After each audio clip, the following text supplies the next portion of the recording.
नमो अरिहंताणो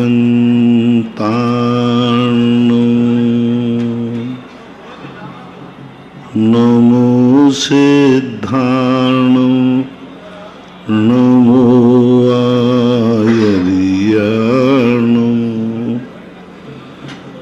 नमो वज्रायाणो नमो लोये शव शाहूर्णो। पंच परमेष्टि भगवान की जय। आचार्य श्री गुरुवर कुंद कुंद महाराज की जय। आचार्य श्री गुरुवर विद्यासागर महाराज की जय। परम पूजनीय निर्यापक श्रवण मुनि श्री सुधा सागर जी महाराज की। सभी श्रोतागण एवं जिज्ञासु पूज्य श्री को नमोस्तु करें।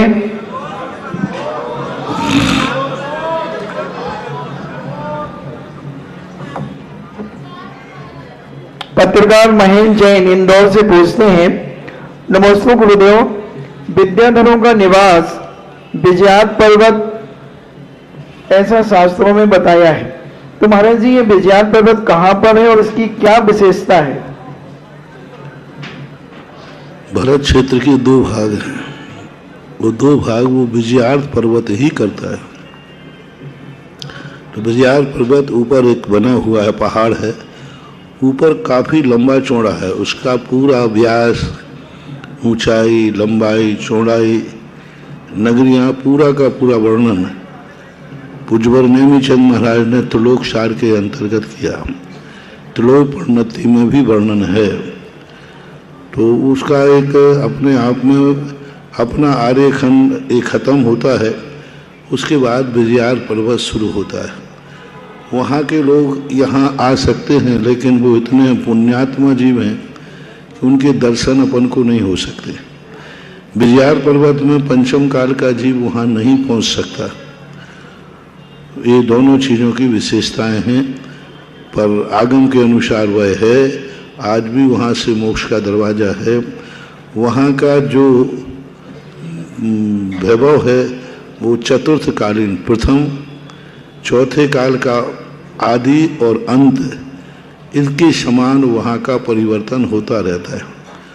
उम्र आदि वहाँ भी घटती है, आयु आदि की जो विशेषताएं हैं, हाइट वगैरह सब वहाँ भी कम होते हैं। तो ऐसा, लेकिन मोक्ष खुला रहता है इतना। राहुल जैन अहमदाबाद से पूछते हैं, नमोस्तु महाराज जी, भगवान का सुबह अभिषेक करते समय अगर धोती पहनने के बाद यह पता लग गया कि धोती पर चूहे का मल लगा है, फिर भी उसके बाद अगर अभिषेक किया हो तो उसका किस प्रकार से प्रायश्चित करना चाहिए? सावधानी रखना चाहिए। राकेश जैन वकील जबलपुर से पूछते हैं, नमोस्तु महाराज जी, हनुमान ताल में सभी प्रतिमाओं पर देवों द्वारा अपने आप अभिषेक चल रहा है। नए वर्ष पर भी आदिनाथ भगवान के अभिषेक के समय ऐसा हुआ। भक्तों की भक्ति में ऐसा क्या हुआ या अन्य कोई कारण है? हनुमान ताल पहले जनवरी में हुआ, तो पुरानी शंका है। अब उसका नाम हनुमान ताल नहीं है। हनुमान ताल तो उस कॉलोनी का नाम है, उस मंदिर का नाम तो है शासनोदय तीर्थ क्षेत्र। श्री दिगंबर जैन शासनोदय तीर्थ क्षेत्र उसका नाम है। वो शासनोदय तीर्थ क्षेत्र कहाँ है? हनुमान ताल कॉलोनी में है। ओरिजिनल आपके जैसे मकान का आपका नाम होता है ना, एड्रेस हनुमान ताल है। तीर्थ का नाम तो, मंदिर का नाम तो शासनोदय तीर्थ क्षेत्र है, क्योंकि उसकी महिमा इतनी ज़्यादा है कि मंदिर था वो, लेकिन जब से आदिनाथ भगवान को उच्च स्थान मिला है, उचित स्थान मिला है, तब वही मंदिर आज तीर्थ के रूप में परिवर्तित हो गया। और आज 10-12 साल से वहाँ असीम भक्तांबर चल रहा है। दूसरी बात, कृत्रिम मंदिर, अकृत्रिम चैत्यालय कैसे बनते हैं यह देखना है तो जबलपुर के शासनोदय तीर्थ क्षेत्र का मंदिर देख के आओ। मंदिर के अंदर जाते ही ऐसे लगता है जैसे बिल्कुल अकृत्रिम चैत्यालय में आ गए। जो अभी उसका जीर्णोद्धार करके जो नवीनीकरण किया है, किस स्थिति में था वह वो कल्पना भी मैंने देखी है। आज उस मंदिर में जाते ही हर व्यक्ति गदगद हो जाता है। हर व्यक्ति के मन में एक ऐसा अकृत्रिम चैत्यालय की फीलिंग होती है। तो मेरा तो तीर्थ यात्रियों से कहना है कि जब तुम बुंदेलखंड की यात्रा का रूट बनाओ तब एक बार भारत की सबसे प्राचीन मूर्ति है, प्राचीन की अपेक्षा कह रहा हूँ, प्राचीन मूर्ति जो शासनोदय तीर्थ क्षेत्र जबलपुर में हनुमान ताल में बैठी है, उसका एक बार दर्शन जरूर करो। और मूर्ति के दर्शन के बाद मंदिर को देखो कि मंदिर कैसा सजाया जाता है। वह यदि सीखना है आज के युग में तो वहाँ सीख सकते हैं। यानी बुंदेलखंड की यात्रा में शासनोदय तीर्थ से जुड़ जाना चाहिए।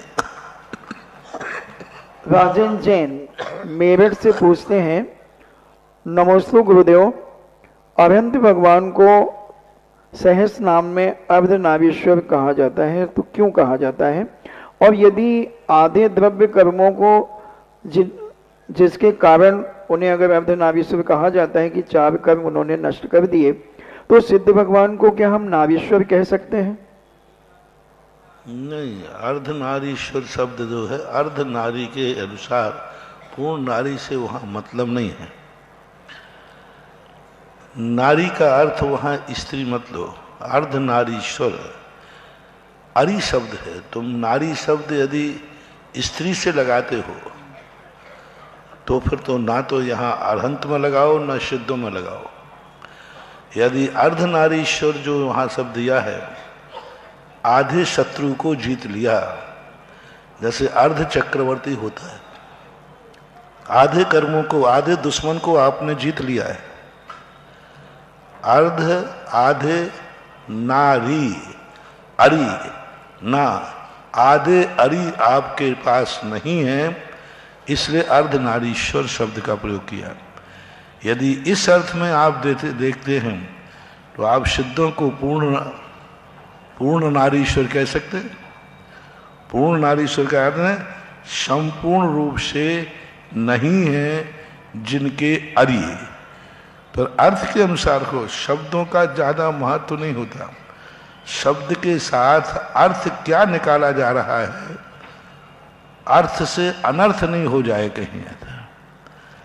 क्योंकि अर्धनारीश्वर का दूसरे कई लोग अलग अर्थ लेते हैं, जिनका आधा शरीर नारी का होता है। यदि ये अर्थ ले लेंगे तो फिर सिद्ध भगवान पूरा शरीर नारी का हो गया। नारी शब्द से यहाँ स्त्री नहीं लेना, क्योंकि लोक भाषा में नारी शब्द स्त्री के अर्थ में ज्यादा प्रचलित है। बोलो, नारी शब्द जो है, यदि कोई नारी शब्द कहे तो आप तुरंत स्त्री पे जाओगे या इसके शत्रु नहीं है इस पे जाओगे? नहीं, सभी लोग शब्द, महाराज ने नारी शब्द कहा है यानी स्त्रियों के लिए कहा है। किसी का दिमाग नहीं जाएगा कि महाराज ने कहा है शत्रु का नहीं है जिसके वह नारी है। तो प्रचलित अर्थ से बचाना जरूरी है, क्योंकि प्रचलित अर्थ में यदि हम न बचा पाए तो अर्थ से अनर्थ भी हो सकता है, ऐसा मानना चाहिए। मोरेना से पूछती हैं, नमोस्तु महाराज जी, हम लोग शाम को जिनालय में जाकर आरती तो करते हैं। एक शब्द आता है अपने यहाँ, निकम्मा। तो आप लोग छोकरे को जब गाली देते हो ना तो क्या बोलते? अरे निकम्मा कहीं का, यही बोलते ना। अब ये कितनी निकृष्ट गाली है। अब वास्तविक निकम्मा का अर्थ है, सिद्ध भगवान का नाम है निकम्मा। निकम्मा अठ गुणा किंचुणा चरम देह दो सिद्धा लोह, इस प्रकार से निकम्मा। निकम्मा हमारे शास्त्रों में सिद्ध भगवान को कहा है, और लोक भाषा में निकम्मा है ना गया भी था। तो अर्थों का बड़ा बंद है। शास्त्रों में पाखंडी शब्द आता है। अब पाखंडी शब्द का अर्थ होता है साधु, सच्चा साधु, जिसने पापों का खंडन कर दिया है उसका नाम पाखंडी। लेकिन आज की भाषा में पाखंडी ढोंगी। अब क्या करें? तो अर्थों को प्रचलित अर्थ से, वर्तमान में जो प्रचलित अर्थ हैं उन अर्थों में हमारे लिए बहुत सावधानी रखना चाहिए, अन्यथा कोई उसका गलत अर्थ भी ले सकता है। नितारा जैन मोरेना से पूछती हैं, नमोस्तु महाराज जी, हम लोग जिनालय में जाकर के शाम को आरती तो करते हैं, मगर उस आरती का हमें महत्व का ज्ञान नहीं होने के कारण हमें ऐसा लगता है कि हम क्यों करते हैं। कोई बात नहीं, संसार के कितने कार्य तुम करते हो तुम्हें खुद ही पता नहीं क्यों करते हो, बस करते हो, मजा आता है। मैं पूछता हूं, चलते चलते एक पेड़ के पास आप खड़े थे, 2-3 पत्ते तोड़े और फेंक दिए, भाई क्यों फेंक गए? महाराज जब फेंक दिए यूं। अब बैठे बैठे कई सेठ लोग पैर हिलाते रहते हैं, उनसे पूछ भाई क्यों हिला रहे हो? यूं। तो जब संसार के कार्य तुम्हें पता नहीं क्यों करना, फिर भी किए जा रहे हो, तो कोई बात नहीं, परमार्थ के पार्थ का पता भी ना हो तो भी किए जाओ। आड़म ताड़म कछु न जानम सेठ वचन प्रमाणम। बस हम कुछ नहीं जानते, हम तो कर रहे, तो भी पुण्यबंध ही है, तो भी पुण्यबंध ही है। शास्त्रों में ऐसे कई उदाहरण आते हैं जिनको कोई अर्थ पता नहीं था, लेकिन उन्होंने श्रद्धा से स्वीकार कर लिया, उनका बेड़ा पार हो गया, कल्याण हो गया श्रद्धा से। पशु लोग सम्यक दृष्टि प्राप्त कर ले श्रद्धा से। कितने लोग हैं जो अर्थ जानते हैं, नहीं जानते, लेकिन धर्म की क्रिया पूरी करते हैं। इसलिए अर्थ समझ में आए तो अच्छी बात है, नहीं समझ में आए तो यह सही है, यह नियम से कल्याणकारी है, ऐसी बात जान करके ग्रहण कर लेना चाहिए। आपको दवाई के संबंध में कितना ज्ञान है? दवाइयां तो आप खाते हो, कितना जानते हो? कुछ नहीं जानते। डॉक्टर ने कहा खा जाना तो खा जाते हो, उन्होंने कहा पानी में घोल लेना, उसके बाद ये कर लेना, तुम किया, तुम्हें क्या मालूम? बताओ क्या जानते हो? महाराज हम तो कुछ नहीं जानते। जैसे दवाई को नहीं जानते हो, तुम डॉक्टर को जानते हो, डॉक्टर ने कहा है तो सही ही है। इसी प्रकार जो भी आरती है, क्रियाएं हैं, हम तो महाराज को, गुरु को जानते हैं, जिनवाणी को जानते हैं, उन्होंने जो कहा है वो हमें करना है, इसी में तुम्हारी बीमारी ठीक हो जाएगी।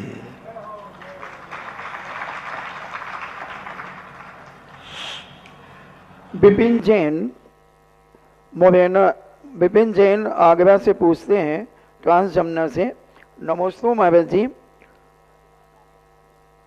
जब किसी पर संकट आता है तो वह देव सास गुरु की शरण में जाता है, ऐसा आप सभी उपदेश देते हैं, मगर जब किसी के घर में किसी का मरण हो जाता है तो उसे देव सास गुरु, उनकी सेवा आदि स्वाध्याय सब बंद कर दिया जाता है, तो दुख के ऊपर जब दुख आया है तो उसे धर्म से क्यों वंचित किया जाता है? इसलिए किया जाता है कि तुम रो रहे हो, और रोता हुआ रुआंटा धर्म करेगा तो धर्म को और बिगाड़ देगा। तुम मोह की पराकाष्ठा है, तुम उससे मोहित हो रहे हो। और दूसरी बात है, मरण करने के बाद डेड बॉडी की इतनी अशुद्धि हो जाती है, वहाँ वर्णाएं इतनी हो जाती हैं, कि वह घर अपने आप में आप लोगों के लिए या धर्म के लिए उपयुक्त नहीं माना जाता, और कुछ ना कुछ इसमें रहस्य जरूर होते हैं। अब जैसे साधुओं के आदि के मरण होते हैं तो इतना बड़ा सूतक नहीं लगता, एक दिन का तो लगता है, क्योंकि उस दिन हम लोग स्वाध्याय वगैरह नहीं करते हैं, आहारचर्या आदि नहीं करते हैं। लेकिन ऐसा नहीं कहते, क्योंकि हम लोग उसको उस रूप में नहीं देखते। तुम सांसारिक दृष्टि से देखते हो और धर्म संसार का विरोधी हो, तो आपको उस दृष्टि से एहसास कराया जा रहा है कि परमार्थ क्या है, संसार क्या है, ऐसा नहीं। ऐश्वर्या जैन दिल्ली से पूछती हैं, नमस्ते महाराज जी, आज का युग पैसों का युग है, तो हमें पैसों को चुनकर महत्वपूर्ण, जीवन में पैसा ही महत्वपूर्ण है या माता पिता की आज्ञा और उनका प्यार महत्वपूर्ण है?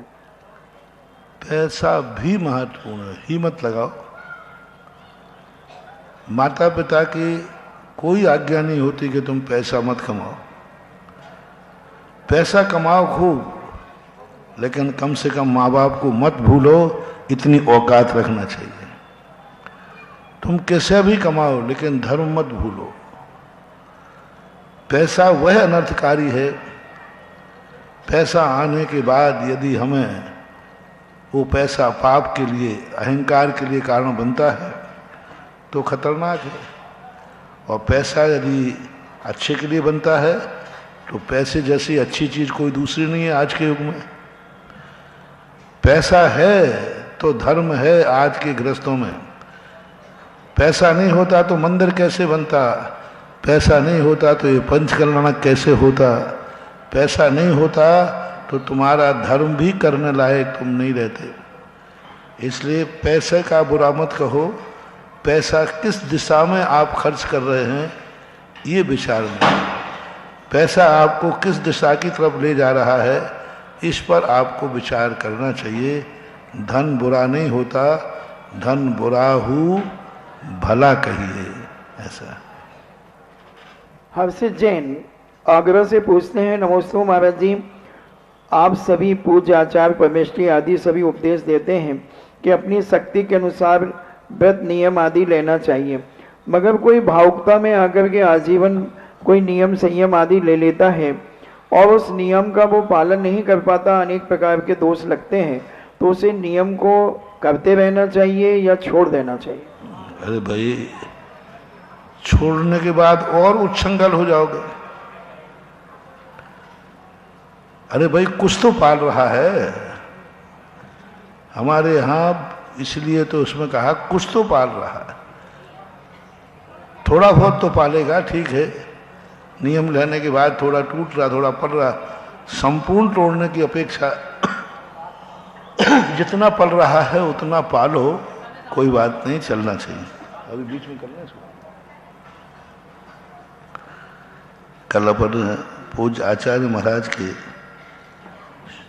शांति के लिए, निरोग के लिए एक भावना प्रेषित की थी, उसी भावना को अपन बीच में ले लेते हैं। सभी लोगों के पास कल मंत्र भेजा था, पहुंच गया होगा। सभी लोग अपने मंदिरों में पूजा के बाद, अभिषेक के बाद, भक्तांबर पाठ के बाद, जब आपको मौका मिले तब इस मंत्र का पूज्य गुरुदेव के निरोगता को ध्यान में रख करके आपको ये जाप देना है। 9 बार पढ़ें, आपकी अनुकूलता हो तो 108 बार पढ़ें, लेकिन 24 घंटे में हर जैन श्रावक को इस मंत्र को उच्चारण करना है। घर में बैठ के, दुकान पर बैठ के, जहाँ भी जिस रूप में तुम हो, यात्रा में हो तो बस में, ट्रेन में, इसको 24 घंटे में एक बार कम से कम, अधिक बार आपकी मर्जी पड़े। तो अभी अपन यहाँ पर 9 बार इस मंत्र को जाप करते हैं। हम तो इसका जाप पूरी माला के साथ भी दोनों टाइम, तीनों टाइम कर रहे हैं, रात में भी करते हैं, क्योंकि यह प्रसंग लाइव का चलता है, इसलिए एक सामान्य रूप से ओम ह्रीं श्रीं श्रूं ब्लूं प्रों सर्वरोग विनाशक श्री पार्श्वनाथाय नमः। ओ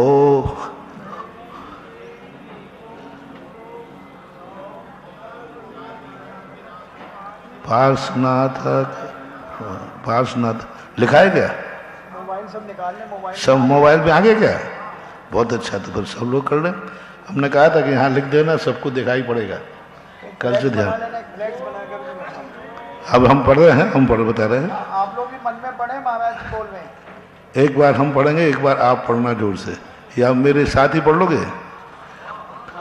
ओम ह्रीं श्रीं श्रूं ब्लूं प्रों सर्वरोग विनाशक श्री पार्श्वनाथाय नमः।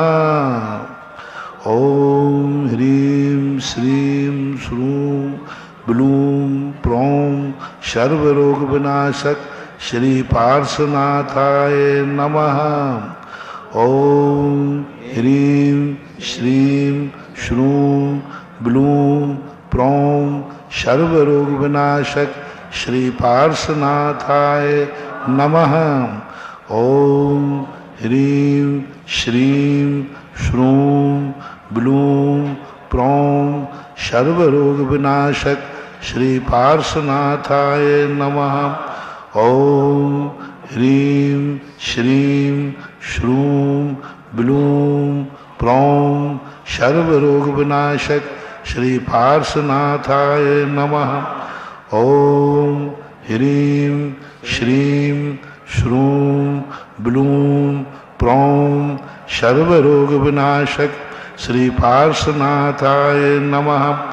ओम ह्रीं श्रीं श्रूं ब्लूं प्रों सर्वरोग विनाशक श्री पार्श्वनाथाय नमः। ओम ह्रीं श्रीं श्रूं ब्लूं रोग विनाशक श्री पार्श्वनाथाय नमः। ओम ह्रीं श्रीं श्रूं ब्लूं प्रों सर्वरोग विनाशक श्री पार्श्वनाथाय नमः। ओम ह्रीं श्रीं श्रूं ब्लूं प्रों सर्वरोग विनाशक श्री पार्श्वनाथाय नमः।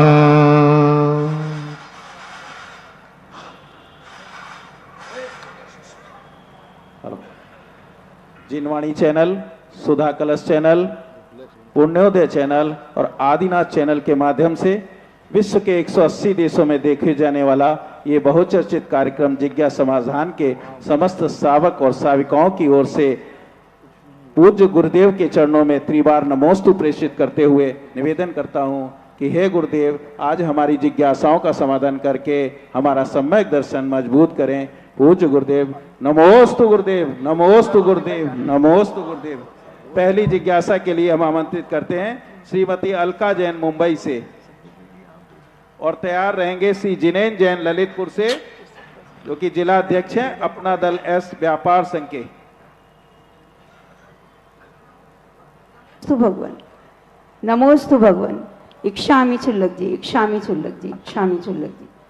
हे भगवान, मेरा प्रश्न ये है कि अंतर्मुखी होने के लिए, अपनी आत्मा को पहचानने के लिए अंतर्मुखी होना पड़ता है, और अंतर्मुखी होने से सांसारिक चीज़ों में और उसमें विमुक्ता आ जाती है। लेकिन जब गृहस्थ होते हैं और अंतर्मुखी होते हैं और सांसारिक चीज़ों में मन नहीं लगता, तो उसके लिए लोग समझते हैं कि ये तो स्वार्थी है, या हम वो चीज़ें ठीक से नहीं कर पाते हैं। तो प्रभु, ये मार्गदर्शन दीजिए कि हम अंतर्मुखी आत्मा को पहचानने के लिए होने के साथ साथ अपने कर्तव्यों को भी निभा सकें और मोक्ष मार्ग पर भी चल सके, ऐसा आशीर्वाद दीजिए। अंतर्मुखी कभी ग्रस्त हो नहीं सकता, क्योंकि अंतर्मुखी जो पूज्यवर कुंदकुंद स्वामी की भाषा है, उनका कथन है, वो तो जब तक पूर्ण रत्नत्रय ना हो तब तक नहीं हो सकता। कसाई की कणिका मात्र भी है, परमाणु मित्तंपी रागा दीनम द्विजदे जस्य नवि जान गोदु अपा भयम तु शवाग मधुरो भी। एक परमाणु मात्र भी राग की कणका बैठी हुई है तो वह व्यक्ति कदापि अंतर्मुख होकर अंतरानुभूति नहीं कर सकता, शुद्ध उपयोगी नहीं हो सकता। एक पहला निर्णय करना चाहिए। अब छडालाकार ने 3 प्रकार की अंतरात्माएं कही। प्रथम शुद्ध उपयोगी मुनि, मध्यम अंतरात्म देश वृत्ति अनगारी, जगन कहें अविरत समदृष्टि, तीनों शिव मगधारी। तो ये 3 भेद छडालाकार ने किए। हालांकि कुंद आदि प्राचीन आचार्यों ने ऐसा कोई भेद अंतरात्मा का नहीं किया। उनके यहाँ तो एक ही अंतरात्मा है, शुद्ध उपयोगी। अब छडालाकार के अनुसार यदि 3 अंतरात्मा को मानते हैं तो इतनी है कि गृहस्थ अंतर्मुखी होने का विचार कर सकता है। अपने बहिर्मुखी कसायों से निर्वृत्त होकर कसायों को रोकना। अंतर्मुखी होना कोई ऐसा चीज नहीं है कि अपन कोई अंतर कैमरा डाल करके देखना एक्सरे के समान। बहिर्मुखी हट जाना ही अंतर्मुखी होना है।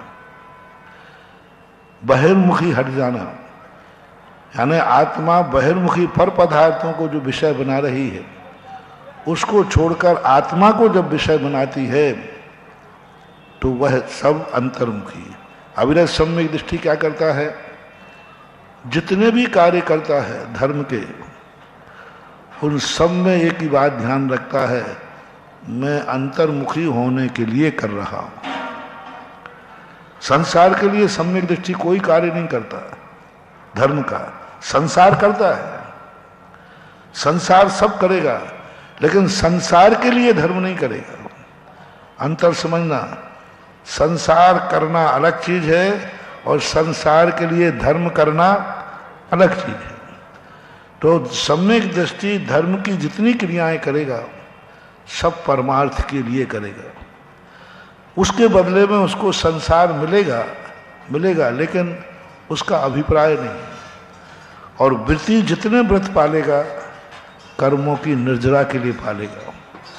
इसलिए अंतर्मुखी होने का अर्थ है विरति, पापों से विरति। अविरति 12 होती है।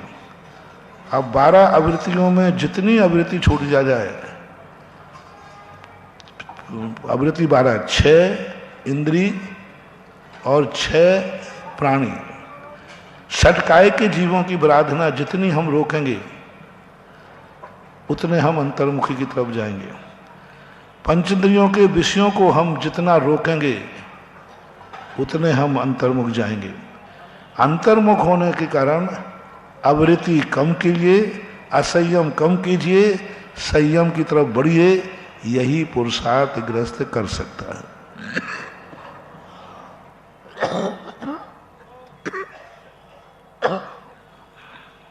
जिनेंद्र जैन, जिलाध्यक्ष अपना दल एस व्यापार मंच से ललितपुर से, वे अपनी जिज्ञासा करें और तैयार रहें। श्री देवेंद्र जैन इंदौर से।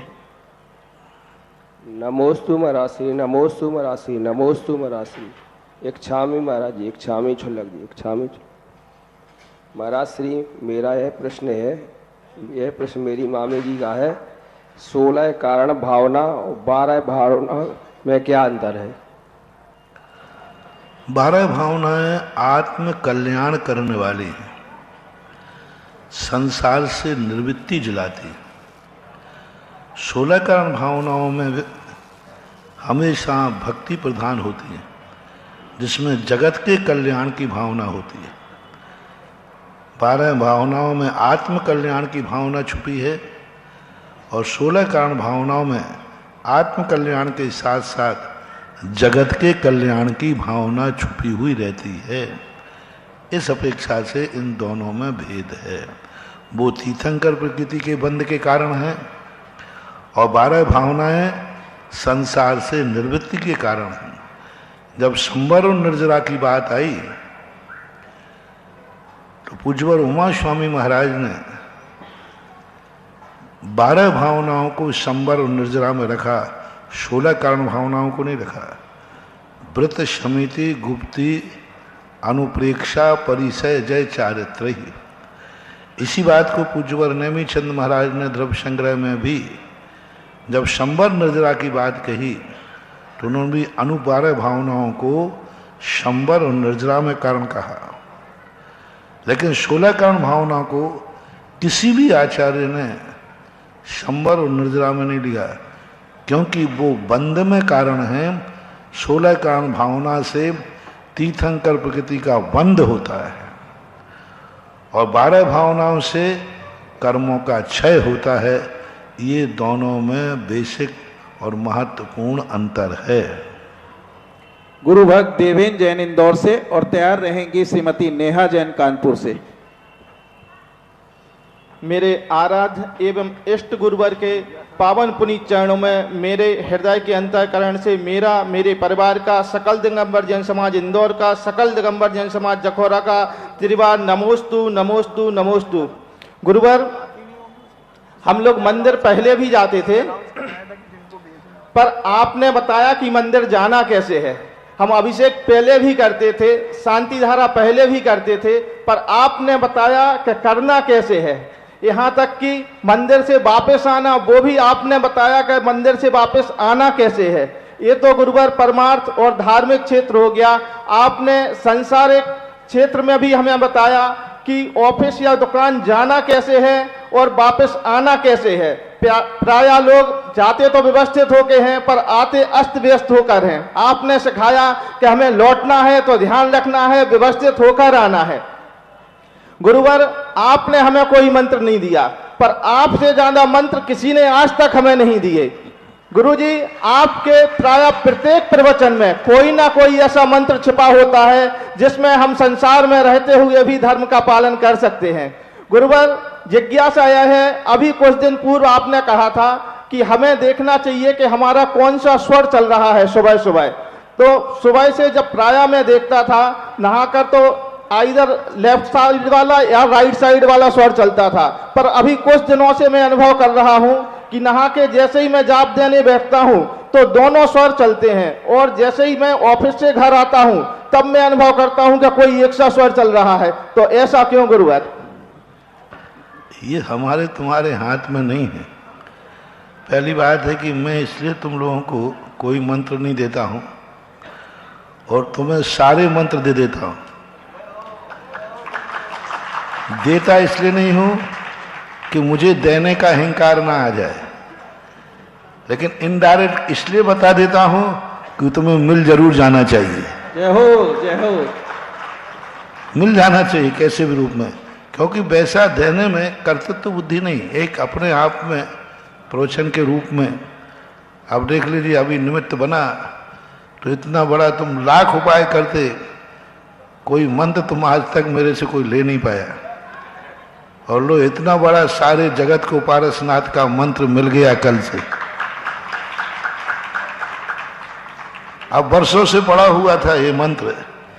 कोरोना के समय इस मंत्र की उत्पत्ति हुई थी, कोरोना के समय इस मंत्र की साधना हुई थी, कोरोना के समय इस मंत्र को अपने आप में साधना का रूप दिया था, क्योंकि उस समय 24 घंटे साधना के अलावा कोई दूसरा कार्य था ही नहीं। तो उस कोरोना के समय इन मंत्रों की साधना हुई थी, अपने स्वयं कल्याण के लिए, स्वयं उपयोग को स्थिर करने के लिए इन बीजाक्षरों का ध्यान किया था, और ध्यान करते करते हुए मंत्र के रूप बन के जाप भी किया था। लेकिन पढ़े थे, ठीक है, अपने लिए। अब आज वो ऐसा निमित्त बना कि वही मंत्र जो इस तिजोरी में रखा था वो सारे जगत में, मार्केट में आ गया। मैंने दिया नहीं है, मैंने पढ़ा है। मैंने दिया नहीं है, मैंने पढ़ा है। अब तुम्हें मिला कि नहीं? लेकिन मैंने दिया नहीं। मैंने दिया नहीं और तुम्हें मिल गया है, पर इसी का नाम जैन धर्म है। भगवान कुछ देते नहीं, भगवान के बिना कुछ होता नहीं। भगवान कुछ करते नहीं, भगवान के बिना कुछ होता नहीं। बस यही तो सबसे बड़ी विशेषता है। कोई पूछे महाराज आपने एक मंत्र दिया था, मैंने कहा मैंने तो नहीं दिया। और सारी दुनिया कह रही है नहीं मैंने दिया नहीं था, मैंने ये जरूर है कि मैंने जिज्ञासा में मंत्र को पढ़ा था, जपा था। अब तुमने सुन लिया तो मैं क्या करूं? यही होती, यही कला होना चाहिए। हमेशा स्वाध्याय अपने लिए करो, कभी प्रसंग आ जाए तो दूसरे को मिल जाए तो कोई आपत्ति नहीं होना चाहिए। ऐसे श्रीमती नेहा जैन कानपुर से। और ये स्वर वगैरह जो चलते हैं, ये यही तो विशेषता है। क्यों चलते? वो हमारे अंदर की दशा का परिणमन है। उनके संबंध में क्या अच्छा आने वाला है, अच्छा होने वाला है, बुरा होने वाला है, बुरा आने वाला है, उसी के अनुसार ये बदलते हैं। कोई ऐसे नहीं कि नियम ही चले। जैसे शुक्ल पक्ष की एकम दोष तीज को प्रातःकाल सूर्योदय के समय चंद्र स्वर चलना चाहिए, लेकिन ये अच्छे के लिए चलना चाहिए। लेकिन कुछ गलत होना होगा तो सूर्य से चल जाएगा, उल्टा चल गया तो उल्टा होगा। उस समय दोनों स्वर चल गए तो परेशानी पड़ जाती है। तो ये स्वर कोई ऐसे नहीं है कि उस समय वही चलना चाहिए। ये बताया था सुरों के माध्यम से हम लगा सकते हैं कि ये समय कैसा चल रहा है। विधिवत ये चलना चाहिए, उल्टे भी चलते हैं। तो इन सब का ज्ञान साधना होती है उसी से। अरे किसी एक विषय के ज्ञान करने के लिए आपके लौकिक विद्यार्थी को 16 साल लगते हैं। अब यहां भी सारी विद्याएं शास्त्र को है, यहाँ 16 साल क्या 16 महीने भी नहीं देना चाहते। और महाराज इसका क्या ज्ञान है?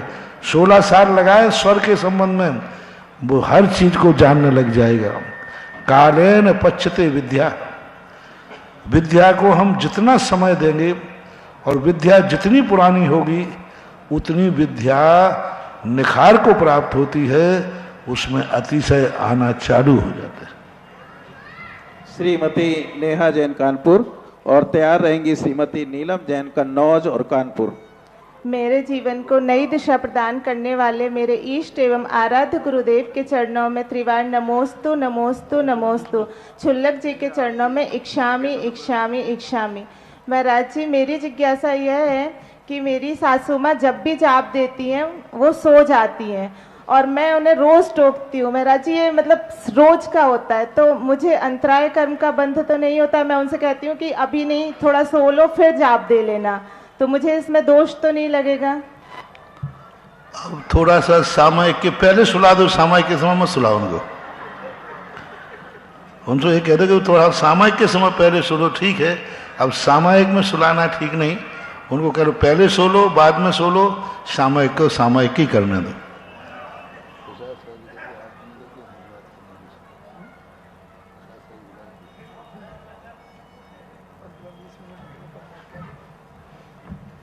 श्रीमती नीलम जैन कन्नौज कानपुर।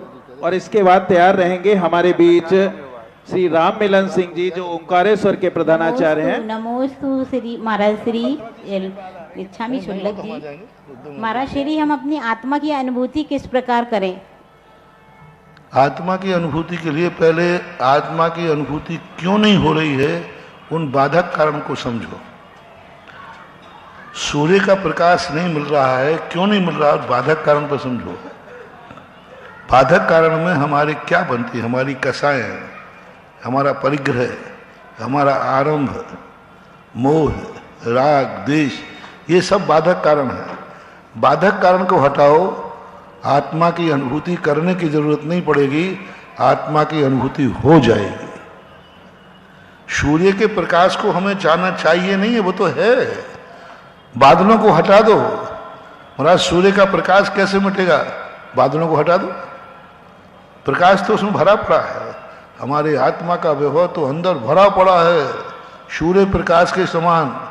ऊपर से ये जो मोह, कसाएं और कर्मों के आवरण आ गए हैं, इनको हटा देने से अपने आप वह झकझक करती हुई आत्मा का अनुभव प्राप्त हो जाता है। श्री राम मिलन सिंह जी, जो कि प्रधानाचार्य हैं ओंकारेश्वर विद्यालय के, वे अपनी जिज्ञासा रखें। माइक पहुंचा दीजिए कृपया उनके पास में। महाराज जी के चरणों में मेरा सादर प्रणाम। एक अध्यापक होने के नाते मेरी सबसे बड़ी समस्या यह है कि मैं अपने छात्र छात्राओं की जो परीक्षा में तनाव रहता है, वर्ष भर तनाव से ग्रसित रहते हैं कि ये एग्जाम आ रहा है, वो एग्जाम आ रहा है, तो उस तनाव से कैसे मुक्त हों? महाराज श्री के चरणों में मेरा सत नमन। तनाव से मुक्ति का कोई कारण नहीं। पढ़ाई अच्छी कराओ, पढ़ाई अच्छी करें, पढ़ाई के लिए उनको मोटिवेट करो, उनको जो लाइसेंस है उसको इतना अच्छी तरह से समझाओ कि वो समझ जाए।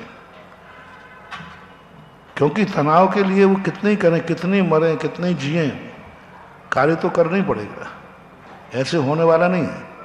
इसलिए पढ़ाई को उनको प्रेरित करें, पढ़ाने की उनको कला सिखाएं, वो विषय को कैसे जल्दी अवसाद करें वो जरूरी है, वही मुक्ति का कारण है। अन्यथा बिना पढ़े और उसको कहें कि इसको कैसे मुक्त करें, महाराज हम पढ़ाई तो करेंगे नहीं और मुझे फेल का डर लग रहा है, उससे कैसे मुक्ति पाएं? पा ही नहीं सकते। उसको पढ़ने के लिए प्रेरित करो। ये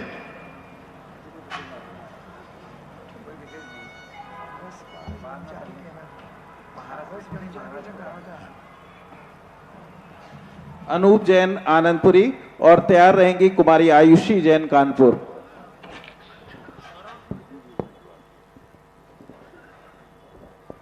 फल पूज्यवर गुरुदेव के चरणों में त्रिवार नमोस्तु नमोस्तु नमोस्तु।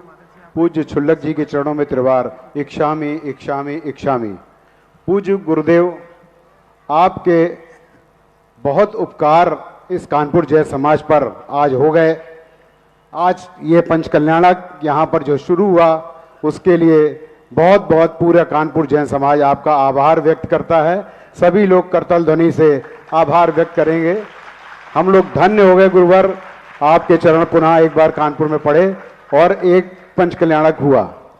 पूज्य गुरुवर, मंदिर में हम लोग बहुत शुद्धिपूर्वक कार्य करते हैं, करते रहते हैं, लेकिन इन बड़े आयोजनों में कुछ अशुद्धियां हो जाती हैं। इन अशुद्धियों के लिए श्रावकों को क्या करना चाहिए जिससे कि उनके ऊपर कोई पुण्य पाप कर्म का उदय ना आए? अशुद्धि करना नहीं, अशुद्धि हो जाना और अशुद्धि करना दोनों में अंतर है। यदि चला करके व्यक्ति अशुद्धि कर रहा है उसका कोई उपाय नहीं, वो तो दोष था, है और रहेगा। यदि हम कहते हैं कि कोई बात नहीं तो फिर तुम कहोगे महाराज ने तो कह दिया था कोई बात नहीं।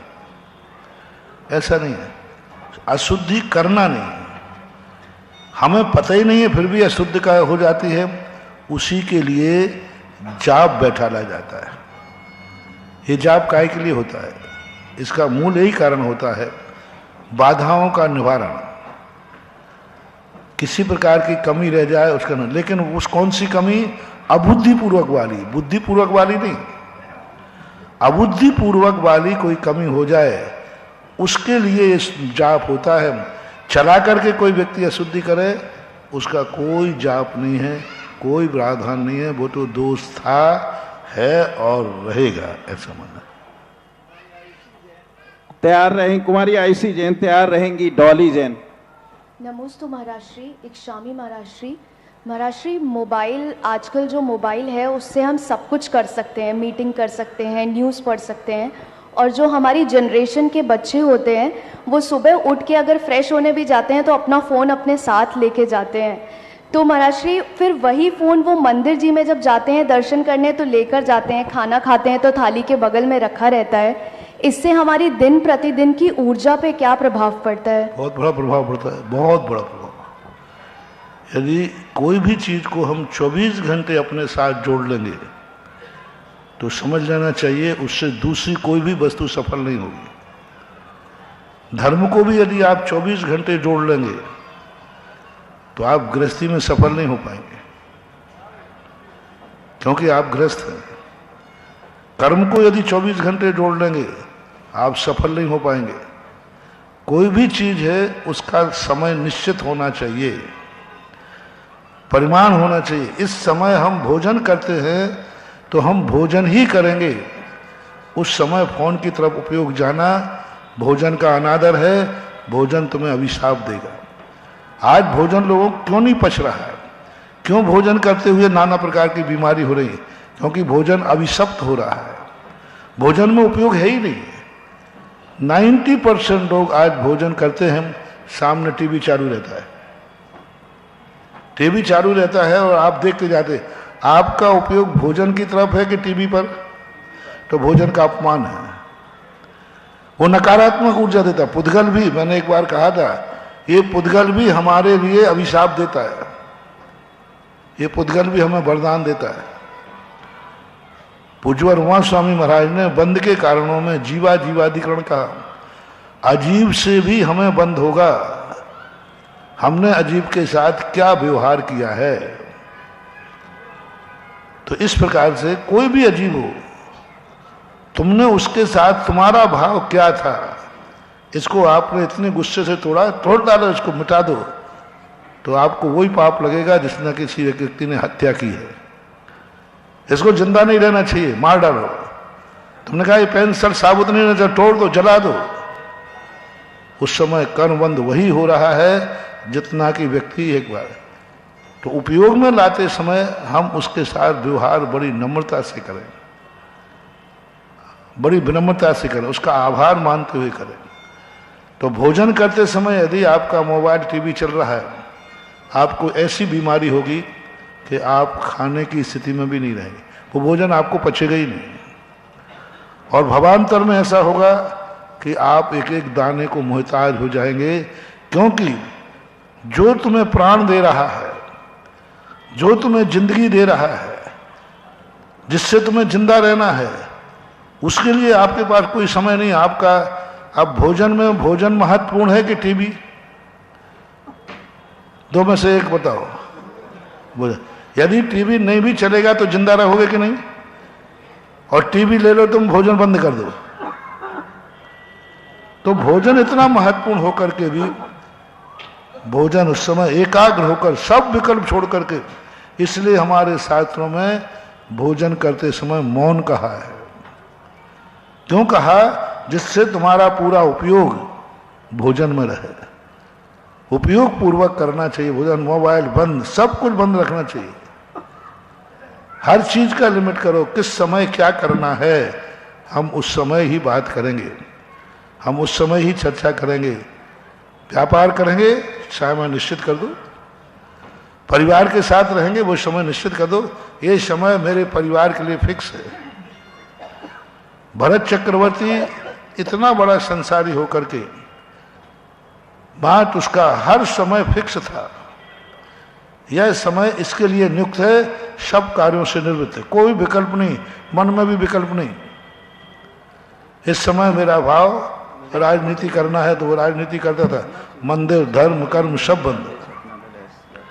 ये समय मेरे परिवार के लिए है, बस उस समय कोई भी किसी की नहीं, मोबाइल भी नहीं सुनेगा, टीवी भी नहीं देखे, कुछ नहीं देखना, परिवार के साथ रहेगा, वो सब विकल्प बंद है। तो ये बहुत गलत हो रहा है, बहुत गलत हो रहा है।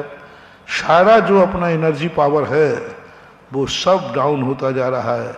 इसलिए तो लोग थोड़ी सी विपरीत आते ही सुसाइड का भाव कर रहे हैं, थोड़ी सी विपरीत आते ही ब्रेन हेमरेज हो रहा है, टेंशन हो रहा है, डिप्रेशन। आज इतना डिप्रेशन बढ़ रहा है, इसलिए बढ़ रहा है वो सोच ही नहीं पा रहा मैं क्या करूं, डिप्रेट हो जाता है ऐसा।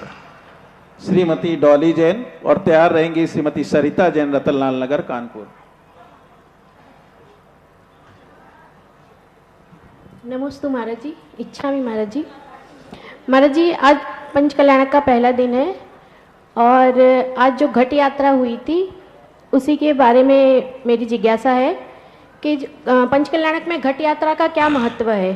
और आज के जो घट यात्रा में सभी लोग जूते चप्पल पहने थे और गंदगी भी थी, फिर उसी से ये पंडाल वगैरह शुद्धि हो गई, तो इसमें क्या पाप लगेगा सबको? कि घट यात्रा का अर्थ होता है किसी एक पवित्र स्थान से जल को लाकर और इस स्थान को शुद्धिकरण करना। यह जल इतना भी शुद्ध नहीं है कि जो अभिषेक के समान हो, यह जल इतना अशुद्ध भी नहीं है कि छूने लायक भी ना हो। इसलिए ये जल को आप लोग जिस ढंग से लाए हैं, मंडप शुद्धि करने के लिए ऐसा कोई दोष नहीं है, फिर भी जितना इतना अशुद्ध, कोई नाली में से तो भर के नहीं लाए थे, कोई नाली में से तो चल के नहीं आया था, कोई इतना गंदा तो नहीं हो गया था कि वो बहुत ज़्यादा गंदा हो। तो जल भी अलग अलग प्रकार के होते हैं। मंदिर की शुद्धि करने के लिए अलग चीज होती है, फर्श का पोंछा लगाने के लिए अलग होता है, और अभिषेक का जल अलग होता है। तो इतना कोई बात नहीं, ऐसा ठीक है जो कहते हैं। फिर भी जितना शुद्धि बनती है बनना चाहिए। चप्पल आदि पहनना आज के लिए फैशन बन गया। दूसरा, रोडों के ऊपर कंकड़ पत्थर भी हैं, पहनना नहीं चाहिए। मैं समर्थन नहीं करता हूँ इसका धार्मिक कार्यक्रमों में, लेकिन इतनी तो अपेक्षा करता हूँ कम से कम अभिषेक के कपड़े पहन करके जूते चप्पल न पहने, इतना तो ध्यान रखना ही चाहिए। और आहार के लिए मुनिराज को पड़गाना है, मुनिराज को आहार देने जा रहे हैं, तो वो कपड़े पहनने के बाद फिर जूते चप्पल और वाहन का प्रयोग न करें। करना है तो कपड़े बदलें। आहार के कपड़े और अभिषेक के कपड़े पहन लिए हैं तो फिर ना तो वाहन में बैठें, ना जूते चप्पल का प्रयोग करें। इतना तो कम से कम शुद्धि करनी है। मान लो घट यात्रा में पहन लिए तो कल के दिन आहार के लिए भी पहन लेना। महाराज को पड़गाने आना, जूते चप्पल पहन के पड़गाना, और जूते चप्पल पड़गा के चले जाना। अब महाराज तो नंगे पैर ही चलेंगे, तुम चप्पलों पहन के चलना। तो इतनी तो मर्यादा कम से कम नहीं तोड़ना चाहिए। ऐसा श्रीमती सरिता जैन, उससे पूर्व एक क्वेश्चन गुरुवर हमारे समक्ष आया है। बाहुबली स्वामी का पोदनपुर राज्य कहाँ है, और पोदनपुर मोक्ष की स्थली क्या पोदनपुर कहाँ पर है? मनोज कुमार जैन, कानपुर। बाहुबली भगवान का पोदनपुर अभी तक तो देखने में आया नहीं। हजारों साल पहले भी इस प्रश्न को उठाया गया था दक्षिण भारत में पूज्यवर नेमी चंद महाराज के समय कि पोदनपुर कहाँ है, तो 1000 साल पहले ही नहीं तो मिला, तो अब क्या मिलेगा? तो वो स्थान पता नहीं। लेकिन भरत बाहुबली का मोक्ष जो है पोदनपुर के संबंध में ऐसा मिलता है, कैलाश पर्वत का भी मिलता है। तो अब ये पोदनपुर कौन सा माना जाए, कहाँ माना जाए, ये इतिहास हमारे सामने नहीं है आज। क्या गुरुदेव बाहुबली स्वामी के मोक्ष की कोई तिथि भी निर्धारित नहीं है, या उसकी भी जानकारी नहीं है? जानकारी नहीं। तिथि तो कोई ना कोई रही है, तिथि कोई ना कोई तिथि तो रही है, कोई ना कोई स्थान जरूर रहा है, लेकिन वो जानकारी का अभाव है। वो है सरिता जैन, श्रीमती सरिता जैन, कानपुर। और तैयार रहेंगी श्रीमती राजकुमारी जैन, बीना। कानपुर रतनलाल नगर जैन समाज की तरफ से त्रिवार नमोस्तु नमोस्तु नमोस्तु। महाराज जी, मेरी जिज्ञासा है कि महावीर भगवान के शमो शरण में राजा श्रेणिक ने 60,000 प्रश्न किए। अब महाराज जी, हमारा शमो शरण तो यही है, हम लोग बारी बारी करके जो क्वेश्चन पूछते हैं, तो जिज्ञासा ये कि वहाँ शमो शरण में एक बार में 60,000 क्वेश्चन राजा श्रेणिक ने किस तरह किए? एक बार में नहीं किए हैं, एक दिन में नहीं किए हैं, पूरे काल में। जब तब तक वो समोषण में रहे, भगवान महावीर स्वामी रहे, तब तक का ये काल है। यानी उनका जो काल है लगभग 30 वर्ष के लगभग उनका काल है, कुछ कम बढ़ होकर के। तो 30 वर्षों में इतने प्रश्नों की बात आई है। एक दिन के प्रश्न नहीं है, 30 सालों के हैं। तो अपने भी शायद इतने सालों में 60,000 तो नहीं हुए होंगे, अभी हो गए होंगे। हाँ, वर्षों से चल रहा है। ये चल रहा है जिज्ञासा समाधान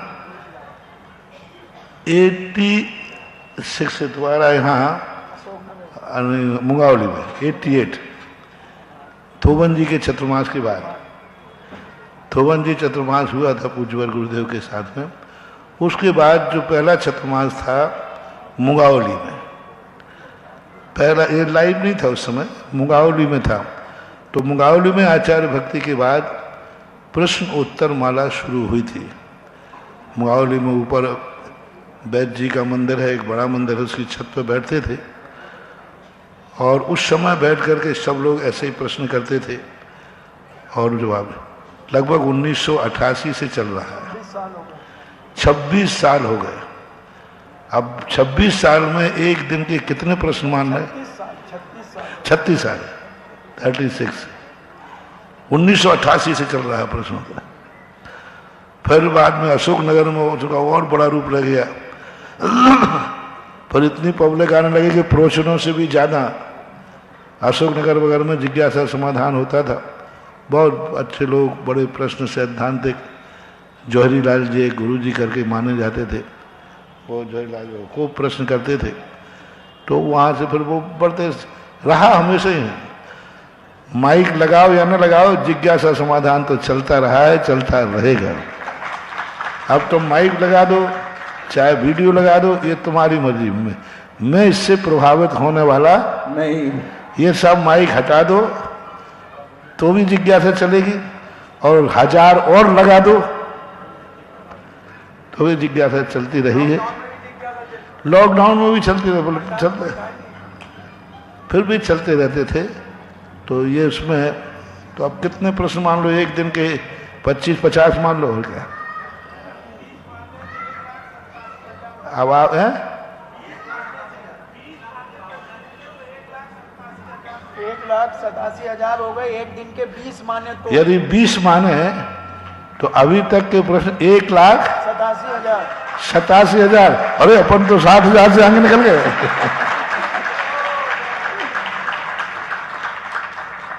हाँ ठीक है, कुछ रिपीट भी होते हैं प्रश्न क्षेत्र के अनुसार, फिर भी हजारों की संख्या में पहुंच गए।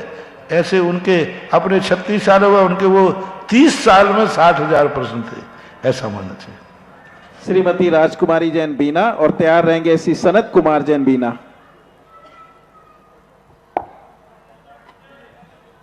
है कि नहीं? नहीं है। चलिए, श्री सनत कुमार जी जैन बीना है क्या? उधर पीछे हैं।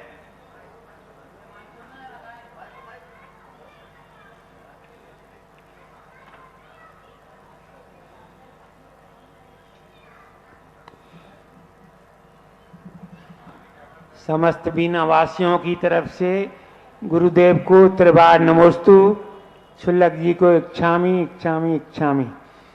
ये गुरुदेव, जैसे नसबंदी ऑपरेशन करवाते हैं, वो बच्चे नहीं होते हैं, तो भगवान के माता पिता बनने का भाव है तो क्या वो बन सकते हैं क्या? अब ये बातें कुछ ऐसी हैं, कंप्रोमाइज वाली बातें हैं, क्योंकि आज का युग में ऐसे लोग मिलना बहुत कठिन हो गए। और 10-20 साल बाद तो शायद बचेंगे नहीं जो बिना परिवार नियोजन वाले कोई जोड़ा मिल जाए। क्योंकि आजकल जिस अवस्था में परिवार नियोजन होने लगा है, उस अवस्था में लोगों की पाबंदी करने लगे। पहले तो बच्चे होना रुक जाते थे अपने आप नेचुरल, कि भाई अब इस शरीर का ऐसी स्थिति आ गई कि अब इसमें बच्चे होंगे ही नहीं, वो शरीर की प्रोसेस है। लेकिन आज जब वो नहीं है, बच्चे होने की असमर्थता होने के पहले ही डॉक्टर आदि के द्वारा परिवार नियोजन करा लेते हैं। तो अब इसको हम हाँ नहीं कहेंगे। तात्कालिक जो वहाँ महाराज हों, जो प्रतिष्ठाचार्य हों, उस समय बैठ करके इस पर आगे पीछे विचार किया जाए और फिर सोचा जाए, ऐसे ही मानना चाहिए। निर्णय करना, सार्वजनिक निर्णय करना, इसलिए माता पिता का निर्णय हमेशा सार्वजनिक नहीं होता। प्रायः सभी साधु, सभी प्रतिष्ठाचार्य मैं शुरू से देख रहा हूँ, पहले भी पंडित लोग प्रतिष्ठाएं कराते थे, वो भी माता पिता का निर्णय कभी बोली से सार्वजनिक नहीं करते थे। पहले समझते थे, नाम बुलाते थे, फिर एक समान आचरण पाने पर उन्हीं के बीच में बोली लगा लेते थे। मान लो 10 नाम आ गए और 10 नाम ठीक है, तो फिर उनमें बोली लगा लेते हैं। इसलिए ये मामला बहस का मामला है, डिस्कशन का मामला है, और ये मामला थोड़ा व्यक्तिगत है। इसको सार्वजनिक निर्णय देना उचित नहीं है। आज की जिज्ञासा का समय पूर्ण हो चुका है और कुछ नाम शेष रह गए हैं। कल हम इन्हीं नामों को शुरू में लेंगे और उसके बाद जो नाम आएंगे उनको ऐड करेंगे। आज गुरुदेव की आरती के लिए हमारे बीच श्री राम मिलन सिंह जी जो प्रधानाचार्य हैं ओंकारेश्वर के, और अमर उजाला की टीम भी हमारे पास है, साथ है। मैं उनको आमंत्रित करूंगा कि आज गुरुदेव की आरती करें और आज उनका हम सम्मान भी करेंगे, हमारा सम्मान भी स्वीकार करें। राम मिलन सिंह जी और अमर उजाला की टीम। और से सम्मान के लिए श्री महेंद्र कटारिया जी, स्वागताध्यक्ष श्री डॉक्टर अनूप जैन जी, श्री प्रदीप जैन तिजारा जी और भी जो हों, और संजीव जैन नेता जी।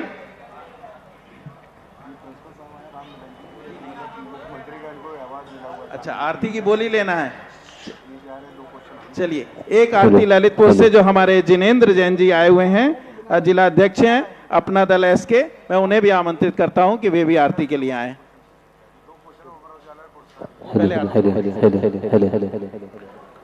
एक मिनट, पहले क्या था, एक बार यहाँ प्रश्न उत्तरी हमारे यहाँ चलती थी, वर्षों चली है। क्या चलता था, हम प्रवचन करते थे, प्रवचन में से 5 प्रश्न पूछे जाते थे कि महाराज ने आज इस संबंध में क्या कहा, महाराज ने आज पहला वाक्य कौन सा बोला था।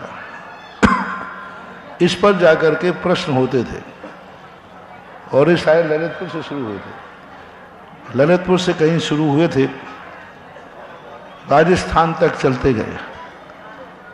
तो उसमें क्या होने लगा कि प्रश्न प्रतिदिन पूछे जाएं तो प्रायः सभा में 90% लोग तो क्या कह दूं, आगे पाठ पीछे सुन रहे हैं, लेकिन स्मृति में, और वो 10-15% जो लोग होते थे वो गौर से सुनते थे और उन्हीं को प्राइज मिलती थी। और प्राइजें इतनी महंगी होने लगी, इतनी महंगी होने लगी कि प्राइज देने वालों में कंपटीशन हो गया। यहां तक कि सोने की चैन भी एक प्रश्न पूछने वाले वो। अब काम आप लोगों में होड़ लग जाती ना, कल उसने क्या दिया था बताओ, उसने तो अपन तो उससे ज्यादा दे देंगे, इसलिए वो बंद कर दी थी। आज कोई अमर उजाला वाले कह रहे हैं आपके प्रश्नों में इन लोगों ने क्या सुना, हमें 2 प्रश्न पूछने की अनुमति दी जाए। अब आप लोग सोच लो सुना है कि नहीं तुमने। अब वो पूछना चाह रहे हैं 2 प्रश्न, कोई बात नहीं, पूछ लो, 5 प्रश्न पूछ जाएंगे। क्या बात, प्रश्न पूछना चाहते हैं अमर उजाला की टीम, आज की जिज्ञासा से प्रश्न पूछना चाहते हैं, तो बताइए आइए कौन सा प्रश्न है। पूछना तो ठीक, नहीं तो कल कर लेना, कोई बात नहीं।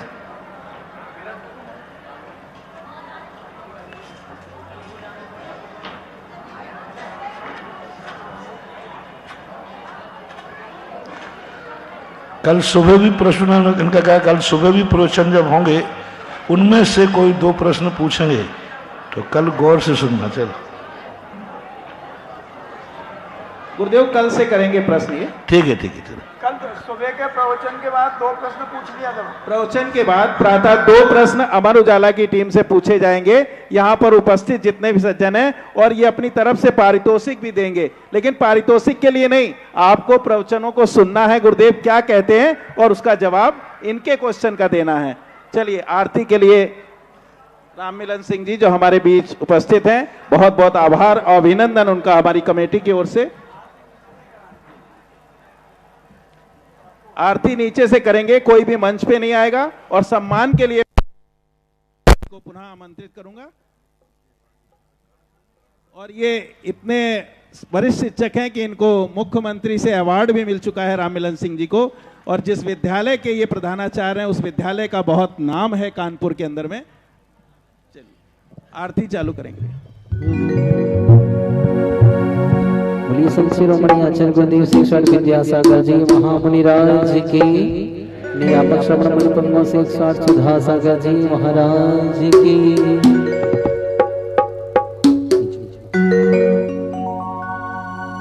सुधा सागर की गुण आगर की शुभ मंगल की में आज